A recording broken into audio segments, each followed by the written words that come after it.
So welcome everybody to this latest video on 162 Maths, and in this video we'll be continuing with the theme of going through some big mark questions taken from some GCSE higher past exam papers. Now as always there'll be a copy of the questions for you to have an attempt at before watching through this video, and I'll also include the mark scheme in case your answer is correct but differs from the one that I go through in the video. So before we get started, let's just have a quick look at the breakdown of which topic refers to which questions. Now as you can see from this list, there really shouldn't be a surprise, and all of them are quite exclusive to one particular topic. However, question 1, bearings, trigonometry, that's going to be quite similar because obviously we're looking at angles and distances and lengths. Question 2, that one is a bit of an anomaly because we're looking at time, distance and algebraic fraction. You generally don't find those topics being merged together, but it is worth 5 marks. So again, it'll come into fruition what that question is like when we actually go through it. So let's get started on these questions. So looking at question 1, which is looking at bearings and trigonometry, it says that a ship sails from P to Q and then Q to R. Q is 12 miles from P on a bearing of 080 and R is 28 miles from Q on a bearing of 155 degrees. And the question is asking us to work out the direct distance from P to R. Now with these questions, I always recommend that you first really make it obvious what it is you're actually trying to find. So with this, I'm going to draw a straight line from P to R, and I'm going to label that as X. Now we can see that we've got a non-right angle triangle, so I'm going to be using either the cosine or the sine rule depending on what information I've been given. Now to use the sine rule I need to know 2 interior angles, in which I've got none, and to use the cosine rule I need 1. And the one that I need is going to be the one opposite X. So I need to find out what this angle here is, what angle PQR is. Now looking at the links to bearings is that this angle here is going to be connected to this angle as its co-interior or supplementary, and this angle here is going to be 100 degrees, and the reason for that is because it's co-interior or supplementary to the 80-degree angle. And they tend to be quite common with regards to bearing questions, because obviously you're going to have 2 parallel lines and the 2 north lines. Now if this is 100, then to work out what this angle Q is going to be, well that's going to be 360 minus 100 minus 155, and if I type that all into my calculator I get an answer of 105.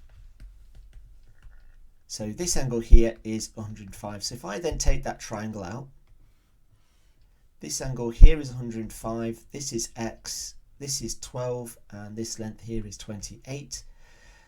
I'm going to use the cosine rule, so we can label this as A, that's capital A, that's going to be B, that's going to be C. So X squared equals, and it's going to be 12 squared plus 28 squared minus 2 times 12 times 28 times cos of 105. And if I type that all into my calculator, I should get an answer of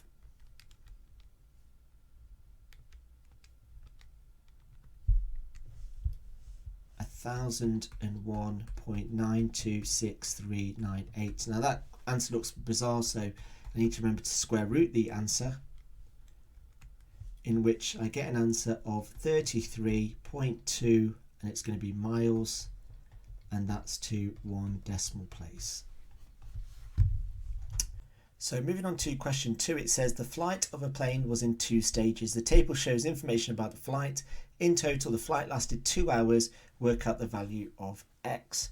So for this what we need to do is basically add the 2 fractions that gives us the time. So we know that 731 over X plus 287 over X minus 24 equals 2. Now this is the algebraic fraction that we then need to solve. So what we need is we need a common denominator. So my common denominator is going to be X over, or X multiplied by X minus 24. And I've done that just by multiplying the 2 denominators. So in this first fraction I've multiplied that by X minus 24, in which we're going to probably end up with some humongous numbers, but the method should be the same. And I've multiplied the second fraction by X, and that equals 2. So now I've got my common denominator, I can just merge the two numerators together. So I've got 731 x minus 24 plus 287x all divided by x minus 24 equals 2. Then from this, what I'm then going to do is I'm going to take this denominator over to the other side by multiplying, in which what I end up with is 731 x minus 24 plus 287x equals 2 lots of x minus 24. Now if I expand the brackets out, and I'm going to have to use my calculator for this, I've got 731x minus 24 times 731, which is 17544, plus 287x equals 2x squared minus 48x. So hopefully you'll be able to spot that this then starts to look like a quadratic formula. So we want to make this equal to 0. So let's first of all join these two things together. So I've got 731 plus 287, which is 1018. So I've got 1018x minus 17544 equals 2x squared minus 48x. I'm going to take all of these two things over to the other side. So then that then becomes 2x squared, and it's going to be minus 48 minus 1018, which is 1066. I'll try and keep history out of this question. And I've got plus 17544 equals 0. Now, as you can see, all the coefficients are even. So to make the numbers a little bit smaller, I could divide everything by 2. So that then becomes minus 533x plus 17544 divided by 2 is 8772 equals 0. So now what I need to do is I need to solve this. Now it can be solved by factorising, but I would assume that because of the size of those numbers, a lot of students would probably go on to using the quadratic formula. So a equals 1, b equals minus 533, and c equals 8772. If you're brave enough, it does actually factorise, and it factorises to 2x minus 34, and it's x minus 516, or it's going to be x minus 17, x minus 516. So any of those would be absolutely fine, equals 0. But basically the solutions of this is either going to be 17 or 516. Now for this, again, you've got to look at the answers for the speed, because obviously it can only be one of those values. Well, it can't be this, and the reason for that is because I'd have negative speed. So 17 is not an option, so the final answer is going to be 516. Then moving on to question 3, it says the equation of the curve and is y equals x squared plus 14x plus 52. By computing the square, work out the coordinates of the turning point. So for a turning point, what we want to do is we want to factorise the quadratic so it's in this form, and the turning point is going to be at minus a b. So whatever the x value is inside the bracket that makes that bracket equal to 0 is going to be a, and b is our x coordinate rather, and b is going to be the number at the end. So here I've got y equals x squared plus 14x plus 52. So then factorising this, I set up my bracket, I divide this number by 2, which then becomes plus 7, keep that number there, and I take away whatever digit is inside the bracket squared. So y equals x plus 7 squared, and it's going to be 52 minus 49, which is plus 3. So then here my turning point is going to be at minus 7 and positive 3. Moving on to question 4, it says P is the point 214, Q is the point 68, and R is the point 25. Use gradients to show that the angle PQR is not a right angle.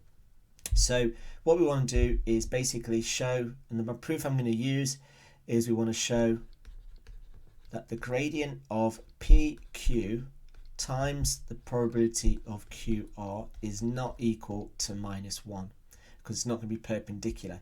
And we know that Q is going to be the right angle because that's going to be the shared letter between those two. Now the formula I'm going to use for the gradient is y2 minus y1 over x2 minus x1. So the gradient of PQ is going to be, it doesn't really matter which one you choose as your first and second coordinate. So I'm going to go for 14 and 2 and 8 and 6. So if I take those two away, I've got 14 take away 8, which is 6, 2 take away 4, 6, which is -4, so that becomes -3 over 2. Then if I work out the gradient of QR, and so R has got 5, 2, and Q is 8, 6. So again, subtracting those two, I get -3 and -4. So then it becomes 3/4. So as -3 over 2 multiplied by 3 over 4 is not equal to -1, PQR is not 90 degrees. Then moving on to question 5, it says here is some information about the ages of babies in a clinic, and the question is asking us to draw a histogram to represent the information. So for this, I need to make sure that I'm including the class width. Now a lot of students tend to forget this. A lot of my students from my class forgot to do class width, and sometimes that can be worth a mark. So always make sure you are including the class width, even though the actual value is going to be relatively easy for you to find that out. Then for the frequency density, I've just got to divide the frequency by the class width. So I've got 18 divided by 5, which is 3.6. I've got 23 divided by 5, which is 4.6. I've got 17 divided by 10, which is 1.7, and 21 divided by 30, which is 0.7. So then from these are the numbers I'm going to be plotting against. So I've got 0 to 5 is 3.6. Now again, you always want to try and make sure that you are using a ruler and you're trying to be as accurate as possible when completing each of these. So let me just fast forward to show you what your histogram should look like. And your histogram should look something that looks like that. Now yours might be, hopefully, is going to be a little bit neater and a little bit more accurate than the one you can see on the screen. Then moving on to our last question, it says expand fully these triple brackets. Now personally, I would always start by multiplying the last two brackets together just to make my life a little bit easier. So I've got x minus 3, then expanding these two brackets, I'm going to get x squared plus 7x plus 10. And then from this I can then use my loop. So I've got x squared times x, which is x cubed, plus 7x squared plus 10x. And then minus 3 times x squared is minus 3x, minus 21x, minus 30. Now notice how I've got all my coefficients in nice columns just to make the process of adding those together that little bit easier. So here I've got x cubed, I've got 7 take away 3, which is 4x squared, 10 take away 21 is minus 11x, and I've got minus 30, and there is my final answer.